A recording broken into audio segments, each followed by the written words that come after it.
Hello, hello. Welcome to Storytime. Tonight's story is Katie, the Candy Cane Fairy. It's just a bright, colorful book. I love it. In a gingerbread house on Lantern Lane, decked in red, white, and green, lived a singer, Katie Candy Cane, Fairyland's Christmas Queen. With her fairy sisters, Crystal and Glow, she worked throughout the year to perfect their famous festive show and fill each song with cheer. The secret behind the fairies' fame, the music and sparkle and lights, was extra special candy canes with magical red and white stripes. But then, one winter's morning, Glow noticed something weird. Overnight and without warning, the cane stripes had disappeared. The shows were in their planner and rehearsals were nearly through, but with no stripes to create the glamour, what would the fairies do? Uh-oh, even the little poodle is worried. He's got kind of a little worried look on his face. Crystal said, "If we use our brains, how difficult can it be to put on a show without striped canes? Let's give it a try and see." But with no flashes and fizzes or musical magical stuff, and a lack of sparkles and whizzes, it just didn't feel good enough. So the fairies jumped on their motor trike and raced to Holly's cane store.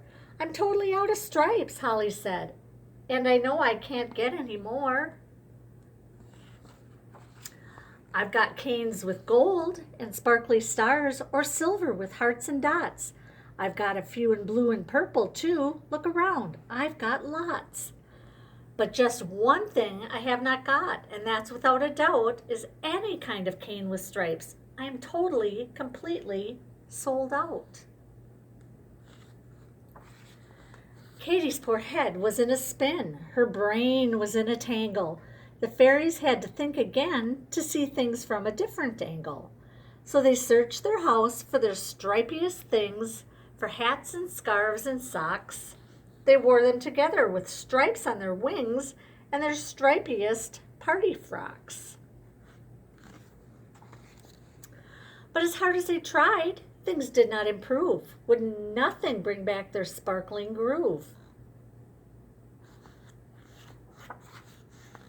When the day of the Christmas show came around, the fairies had done all they could.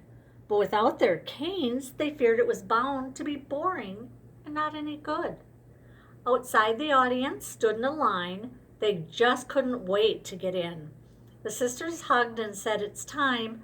Let's take a deep breath and begin."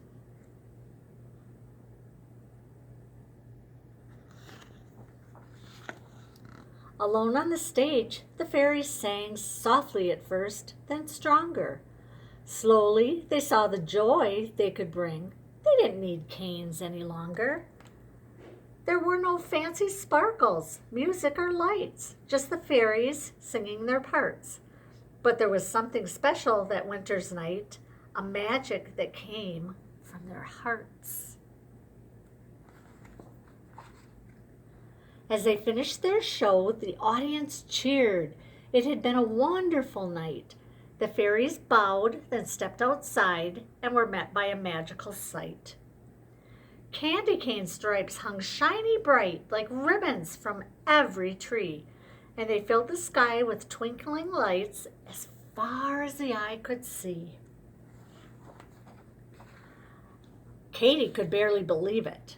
Then from behind a Christmas tree, Judy the garland fairy cried out, "I'm sorry, it's because of me. I wanted the trees to be beautiful and sparkling like your show, so I took your stripes without asking. I've caused such trouble, I know." "What you did was wrong," said Katie, "but you tried to do a good thing, and tonight we've learned we don't need our canes. True sparkle comes from within."